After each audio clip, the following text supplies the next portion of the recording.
نکاح کی ضرورت اہمیت سے کوئی بیوقوفی انکار کر سکتا ہے، لیکن موجودہ پرفتن دور میں نکاح کی ضرورت اہمیت پہلے سے کہیں بڑھ جاتی ہے۔ اس لیے نکاح نہ ہونے کی وجہ سے ڈپریشن کوئی معیوب بات نہیں ہے۔ پانچویں بات یہ ہے، جب تک آپ کے رشتے کا سلسلہ نہیں بن پا رہا اس وقت تک گناہوں سے بچنے کے لیے روزے رکھنے کی عادت بنائیں۔ صدقے کی برکت سے مصیبتیں ٹل جاتی ہیں۔ حدیث میں بھی آتا ہے الصدقۃ رد البلاء، صدقے کرنے سے بلائیں مصیبتیں ٹل جاتی ہیں۔ بسم اللہ الرحمن الرحیم۔ بعض لوگ ہم سے رابطہ کرتے ہیں، کہتے ہیں ہم نے بہت جگہوں میں رابطہ کیا، بہت رشتے والوں سے رابطہ کیا، بڑی فیسیں ادا کی، بڑے پاپڑ بیلے، بڑے وظیفے کیے، پھر بھی ہمارا رشتہ نہیں ہو رہا، ہم کیا کریں؟ ان کے لیے ایک چھوٹی سی تحریر بنائی ہے۔ تحریر کا عنوان ہے کیا کوششوں کے باوجود، لاکھ کوششوں کے باوجود آپ کی شادی نہیں ہو رہی، تو اس کا پھر آپ نے کیا کرنا ہے؟ تو یہ تحریر آپ کے لیے۔ السلام علیکم ورحمۃ اللہ وبرکاتہ۔ ہمارے پاس بے شمار لڑکے لڑکیوں کے فون آتے ہیں جن کا مسئلہ ہی یہ ہوتا ہے کہ ان کا شادی نہیں ہو رہی، ان کے کئی جگہ رشتہ کروانے کے لیے رجسٹریشن فیس ادا کی اور اچھی بھاری بھرکم فیسیں ادا کی، کئی وظیفے کیے۔ مختصر یہ کہ انہوں نے شادی کرنے کی کوششوں میں کوئی کسر نہیں چھوڑی ہوتی، پھر بھی ان کی شادی نہیں ہو رہی ہوتی۔ آخر کار وہ ڈپریشن کے مریض بن کر خود کو ناکارہ بنا لیتے ہیں، مایوسی کا شکار ہو جاتے ہیں۔ ان کے لیے اب بات سنیں، نکاح کی ضرورت اہمیت سے کوئی بیوقوفی انکار کر سکتا ہے، لیکن موجودہ پرفتن دور میں نکاح کی ضرورت اہمیت پہلے سے کہیں بڑھ جاتی ہے۔ اس لیے نکاح نہ ہونے کی وجہ سے ڈپریشن کوئی معیوب بات نہیں ہے، بلکہ اس بات کا اشارہ ہے کہ آپ خود کو گناہوں سے بچانا چاہتے ہیں اور آپ ایک اچھے آدمی ہیں، ایک اچھے مرد ہیں، اچھی خاتون ہیں، اللہ تعالیٰ کے رضا کے راستے پہ چلنے کے لیے فکر مند ہیں۔ میں آپ سے یہاں بلند و بانگ دعوے کرنے کے بجائے آپ کو پورے خلوص کے ساتھ چند مشورے دے رہا ہوں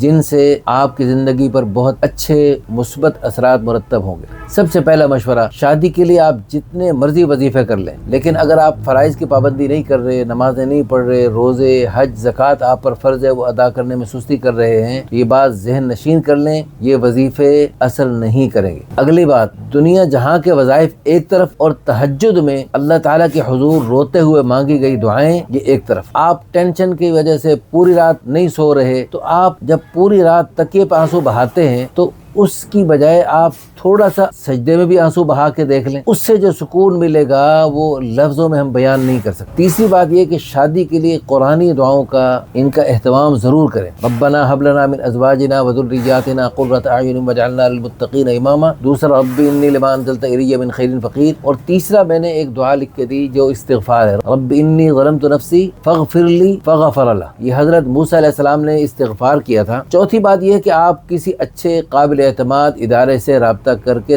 رشتے تلاش کیجئے۔ اگر آپ ہمارے ادارے کا انتخاب کرتے ہیں تو اس سے یہ فائدہ ہوگا کہ صرف ہمارے پوری دنیا سے اچھے نیک خاندانی لوگ اور تبلیغ جماعت کے لوگ، ہر اچھی دینی تنظیموں کے لوگ ہم سے رابطہ کرتے ہیں، اور الحمدللہ بڑے بڑے علماء، بڑے بڑے صلحاء ہم سے رابطہ کرتے ہیں۔ ہماری بھی ابھی اس وقت بھی الحمدللہ میں روزے کے ساتھ ہوں، تو روزے کے ساتھ اور الحمدللہ افطاری کے وقت میں جو بھی مقدس مقام ہوتا ہے یا مستجاب وقت ہوتا ہے اس میں ہم الحمدللہ بھائیوں بہنوں کے لیے ہر وقت دعائیں کرتے رہتے ہیں۔ پانچویں بات یہ ہے، جب تک آپ کے رشتے کا سلسلہ نہیں بن پا رہا اس وقت تک گناہوں سے بچنے کے لیے روزے رکھنے کی عادت بنائیں۔ حدیث پاک میں بھی اس کا ذکر ہے، شادی کا سلسلہ نہ بن پا رہا ہو تو اس میں پھر بندہ روزوں کا اہتمام کرے، اس سے پھر جو ہے نا نفس کی سرکشی میں کچھ کمی آتی ہے اور نفس کچھ تھوڑا سا سیدھا ہو جاتا ہے، اس لیے روزوں کا اہتمام کیا جائے۔ اور آج کل شعبان المعظم کا مہینہ ہے، تو شعبان المعظم میں رسول اللہ صلی اللہ علیہ وسلم کثرت سے روزے رکھتے تھے، اور آج پیر کا دن ہے، پیر کا اور جمعرات کا روزہ رکھنا بھی رسول اللہ صلی اللہ علیہ وسلم کی سنت ہے۔ چھٹی بات یہ ہے کہ جب بھی ادارے سے رابطہ کریں اس پر اعتماد کرنے سے پہلے دل میں یہ یقین پختہ کر لیں کہ ادارے سے رابطہ کرنا صرف ایک سبب ہے، اصل کام بنانے والا میرا اللہ ہے، اگر وہ چاہے گا تو میرا یہ رشتہ ہو جائے گا، اگر وہ نہیں چاہے گا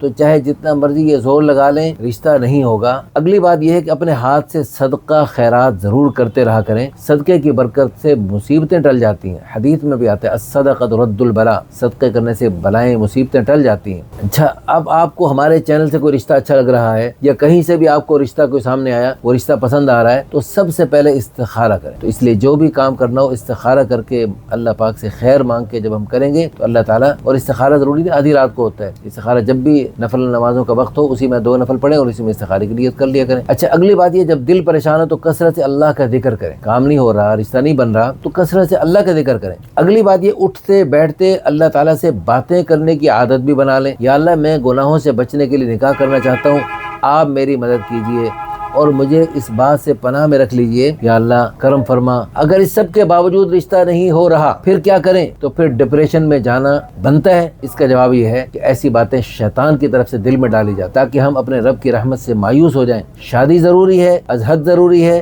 بے حد ضروری ہے، لیکن ہزار کوششوں کے باوجود شادی نہیں ہو پا رہی تو پھر آپ اپنی ذات کو تباہ کریں گے؟ ایسا ہرگز نہیں کرنا۔ اللہ تعالیٰ نے آپ کو جو صلاحیت دی ہے، اپنی صلاحیتوں کو بروکار لائیں، اس صلاحیت کو پالش کریں، اس سے لوگوں کو نفع پہنچائیں، اپنے ذہن کو تعمیری کاموں میں لگائیں۔ آپ ہماری نکاح آسان تحریک کا حصہ بن جائیں، ہمارے سوشل میڈیا پہ پھیلنے والے پیغامات کو مزید آگے پھیلانے کا ذریعہ بن جائیں۔ کیا معلوم آپ کے پھیلانے کی برکت سے کسی کی زندگی میں آسانی آ جائے اور اس کے دل سے آپ کے لیے دعا نکل جائے اور اللہ پاک آپ کے لیے بھی آسانی کا فیصلہ فرما دے۔ اشرف المخلوقات بنایا اللہ نے، آپ کی بڑی اہمیت بنائی ہے، تبھی تو اس دنیا میں اللہ نے آپ کو دنیا میں بھیجا ہے۔ ہر حال میں اللہ تعالیٰ کی رضا پہ راضی رہنا، اس کی مشق کریں۔ تو اللہ تعالیٰ کی رضا پہ راضی رہنے کی ہم مشق کریں۔ اللہ تعالیٰ ہماری دل سے دعا ہے، اس وقت میں پھر بتا رہا ہوں، روزے کے ساتھ دل و جان سے دعا کر رہا ہوں، اللہ تعالیٰ آپ کا حامی و ناصر ہو، اللہ تعالیٰ آپ کے لیے آسانی کا، مہربانی کا، عافیت کا اور اچھے رشتے کا فیصلہ صادر فرمائے۔ اس ویڈیو کو اگر آپ شیئر کریں گے اور اس کو لائک کریں گے، اچھے اچھے کمنٹس کریں گے، ری پوسٹ کریں گے، تو میں آپ کے لیے میں دوبارہ اور اسپیشل دعا کرتا ہوں، اللہ تعالیٰ آپ کے لیے مزید آسانیوں کا، مہربانی کا فیصلہ فرمائے۔ آمین ثم آمین۔ جزاکم اللہ خیرا، احسن الجزاء فی الدارین۔